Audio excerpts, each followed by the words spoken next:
আসসালামু আলাইকুম সবাইকে। আপনারা যে যেখান থেকে আমার আজকের ভিডিওটি দেখছেন আশা করি সবাই অনেক বেশি ভালো আছেন। আজ আপনাদের সাথে শেয়ার করব একদম পারফেক্ট বাসন্তী পোলাওয়ের রেসিপি। এত লোভনীয় আর সহজ উপায়ে দেখাবো যে রেসিপি দেখলে আজই আপনাদের বানিয়ে খেতে ইচ্ছে করবে। ঝটপট রান্নার সুবিধাতে রেসিপিটি এখনই আপনাদের টাইমলাইনে শেয়ার করে রেখে দিতে পারেন, যাতে পরে চট করে দেখে নেওয়া যায়।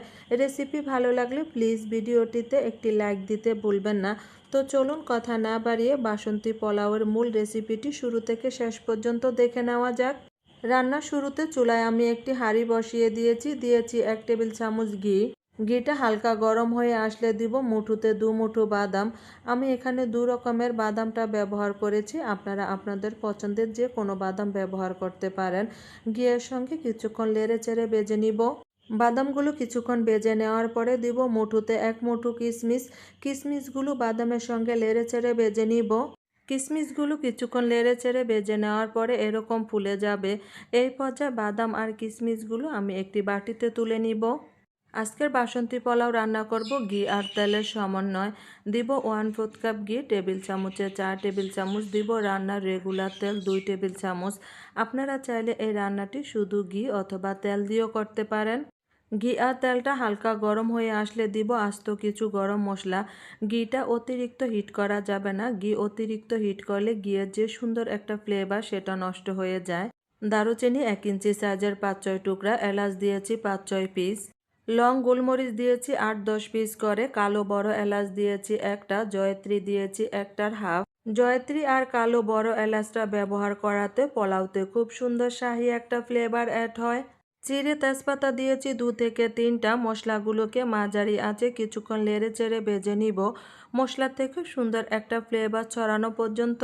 দিব পরিমাণ মতো পেঁয়াজ কুচি, দিব রসুন পেস্ট 1.5 টেবিল চামচ, দিব আদা পেস্ট 1 টেবিল চামচ। আদা রসুনটা কিছুক্ষণ নেড়ে চেড়ে ভেজে নিব, আদা রসুনের কাঁচা গন্ধটা চলে যাওয়া পর্যন্ত। দিব 1 চা চামচ হলুদের গুঁড়া, হলুদের গুঁড়াটা তেলের সঙ্গে হালকা একটু নেড়ে চেড়ে ভেজে নিব।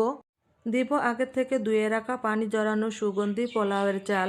আমি প্যাকেটের চালটা নিয়েছি পরিমাণে 1 কেজি। দিব লবণ 2 টেবিল চামচ। লবণটা আপনারা আপনাদের স্বাদ মতো অ্যাড করবেন। মাঝারি আঁচে চালগুলো মশলার সঙ্গে অনবরত নেড়ে চেড়ে ভেজে নিব 8-10 মিনিট। চালগুলো একটি পাত্রে নিয়ে পর্যাপ্ত পরিমাণ পানি দিয়ে চালগুলো ভিজিয়ে রেখেছি 30 মিনিট। 30 মিনিট পরে চালগুলোকে খুব ভালো করে পরিষ্কার করে ধুয়ে পানি ঝরিয়ে নিয়েছি। পোলাওয়ের চালটা আপনারা 20 থেকে 30 মিনিট ভিজিয়ে রান্না করার চেষ্টা করবেন, এতে করে পানির পরিমাণটা ঠিক রাখতে পারবেন। ভাতটা অনেকটাই ঝরঝরে হয়। আমার কাছে মনে হয় ভাতটা তুলনামূলক একটু লম্বা হয়। দিব কয়েকটা কাঁচামরিচ টুকরো করা, দিব 3 টেবিল চামচ গুঁড়া দুধ। গুঁড়া দুধটা চালের সঙ্গে নেড়ে চেড়ে মিশিয়ে নিব। দিব পানি, আমি এখানে ফুটন্ত গরম পানিটা ব্যবহার করেছি। এই পর্যায়ে আপনারা নর্মাল পানির থেকে গরম পানিটাই দেওয়ার চেষ্টা করবেন। আমি এখানে পানি নিয়েছি মেপে 1 কেজি 800 গ্রাম। পানিটাকে খুব ভালো করে বলক তুলে অ্যাড করেছি। দিব 1 পালি লেবুর রস চিপে, এতে করে ভাতটা অনেক বেশি ঝরঝরে হবে। লেবুর রসের পরিবর্তে আপনারা ভিনেগারটাও ব্যবহার করতে পারেন 1 থেকে 1.5 টেবিল চামচ পর্যন্ত। ঢাকনা দিয়ে চুলার আঁচটা হাইতে রেখে বলক তুলে নিব। খুব ভালো করে বলক আসার পরে জাল করে নিব 5-6 মিনিট। 5-6 মিনিট জাল করে নেওয়ার পরে দেখুন পানি আর চালটা সমান সমান হয়ে যাবে এরকম। দিব কয়েকটা আস্ত কাঁচামরিচ, যারা কাঁচামরিচটা খেতে পছন্দ করেন না তারা স্কিপ করবেন। আপনারা চাইলে এই পর্যায়ে 1 থেকে 1.5 টেবিল চামচ কেওড়া জল ব্যবহার করতে পারেন, কেওড়া জলের সুন্দর ফ্লেভারের জন্য। কেওড়া জলের ফ্লেভারটা আমার ছেলে খুব একটা পছন্দ করে না। খুব ভালো করে উপর নিচ করে নেড়ে চেড়ে মিশিয়ে নিব। ঢাকনা দিয়ে মৃদু আঁচ থেকে একটু আঁচ বাড়িয়ে অপেক্ষা করব 15 মিনিটের জন্য। চলে আসলাম 15 মিনিট পরে, আর পুরো পানিটাই শুকিয়ে গিয়েছে দেখুন। এখন খুব ভালো করে নেড়ে চেড়ে নিব উপর নিচ করে। আমি চেক করে নিয়েছি ভাতটা 80% হয়ে গিয়েছে।